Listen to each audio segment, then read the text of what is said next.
5 লাখ টাকা চান্দা উঠেছে, এখন 1-2-র মধ্যে টাকা ফেরত দিবি। তার প্রকৃত নাম নজরুল ইসলাম শামীম। অভিনয়ের মাধ্যমে পরিচিতি পেয়েছেন কাবিলা নামে। সিনেমার জনপ্রিয় খলনায়ক হিসেবে সুখ্যাতি পেয়েছেন খুব অল্প সময়ে। ভিলেন হিসেবে পর্দা কাঁপাতে কাবিলা একাই ছিলেন যথেষ্ট, কিন্তু শেষ হয়ে গেছে তার সেই সোনালী অতীত। এখন আর পর্দা কাঁপান না কাবিলা। জাতীয় চলচ্চিত্র পুরস্কার প্রাপ্ত অভিনেতা কাবিলা এখন পুরোপুরিভাবেই অভিনয়ের বাইরে। দীর্ঘদিন ধরেই নেই কোনো খোঁজ খবর।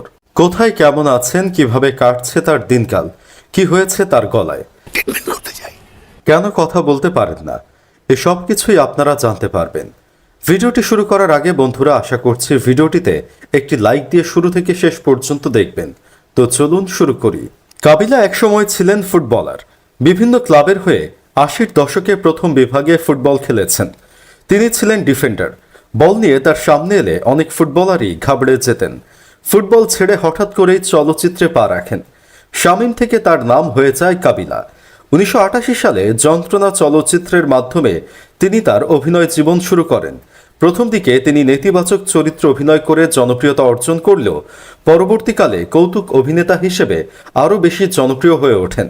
প্রায় 1000-এরও ওপর চলচ্চিত্র অভিনয় করেছেন কাবিলা। কৌতুক অভিনেতা হিসেবে কাবিলা যখন অভিনয় শুরু করলেন, তখন তার কণ্ঠে বরিশালের আঞ্চলিক ভাষা ব্যাপক জনপ্রিয়তা পায়।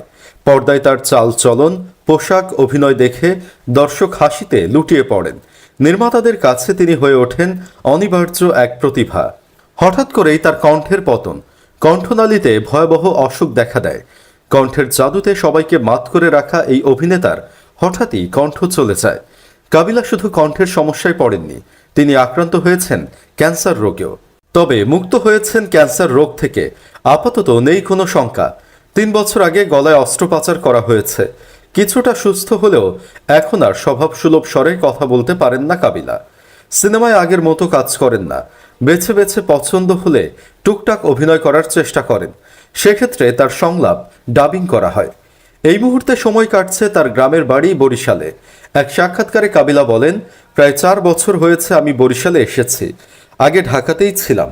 এখানে এসেছি, একটু ভালো লাগছে। প্রাণ ভরে খোলা হাওয়ায় হাঁটাচলা করা যাচ্ছে, ব্যায়াম করছি, নিজেকে ফিট রাখছি। আসলে গ্রামে আসলে আমার খুবই ভালো লাগে। গ্রামে সময় কাটছে কি করে এ প্রশ্নের জবাবে তিনি বলেন, গ্রামে আমার একটি বাগান বাড়ি আছে। এখানে শুটিং স্পট করার চিন্তা ভাবনা করছি। এই বাগান বাড়ি নিয়েই এখন সময় কাটছে। তাছাড়া 2টো পুকুর আছে যেখানে মাছ চাষ হচ্ছে। এখানে কাবিলা ফুটবল একাডেমি নামে একটি স্পোর্টস ক্লাবও আছে। মাঝে মধ্যে সেখানে গিয়ে ছেলেদের বিভিন্ন টিপস দেই, আড্ডা দেই। এভাবেই সময় কেটে যায়।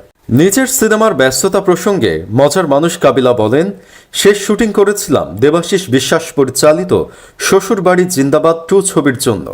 এরপর কিছু নতুন সিনেমার ব্যাপারে কথা হলেও এখন সব বন্ধ।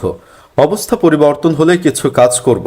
এই গলা নিয়ে কাজ করতে কষ্ট হয়, তবুও করতে হবে, কারণ এটা তো পেশা। তবে যেটা মনে হচ্ছে, পুরোপুরি সুস্থ হতে সময় লাগবে। এত দীর্ঘ সময় বেকার হয়ে থাকা সমস্যার, কিন্তু এমন অবস্থায় আমার পক্ষে কাজ করা ঝুঁকির। তবুও যদি আমাকে কারো প্রয়োজন হয়, যাদের শিডিউল দেওয়া আছে, স্বাস্থ্যবিধি মেনে কাজ করার চেষ্টা করব। আমি চাইব না আমার জন্য কোনো প্রযোজক ও পরিচালকের ক্ষতি হোক। আপনার চোখে সেরা নায়ক নায়িকা এই মুহূর্তে কে? এমন প্রশ্নে হাসি দিয়ে কাবিলা বলেন, এই মুহূর্তে তো কোনো নায়ক নায়িকাই নেই। সিনেমাই তো চলে না, কাউকে সেরা বলার সুযোগ নেই। তিনি বলেন, তবে হ্যাঁ, আমি সাকিব খানের কথাই বলবো এখন। সে রাজত্ব করছে। তার সঙ্গে অনেক সিনেমাতেই কাজ করেছি। আমার মনে হয় সাকিব খান যেমন ভালো অভিনেতা, তেমনি একজন ভালো মানুষ। কাবিলা স্বপ্ন দেখেন সোনালী অতীত আবারও ফিরে আসবে সিনেমায়। হলে হলে ভিড় জমবে দর্শকদের। সিনেমা প্রেমীরা খুঁজে পাবে বড় পর্দার চিরচেনা সেই মুহূর্তগুলো। শেষ বেলায় কাবিলা খ্যাত এই অভিনেতা সবার কাছে দোয়া চেয়েছেন। সবাইকে নিরাপদ ও সাবধানে থাকার পরামর্শ দিয়েছেন কাবিলা।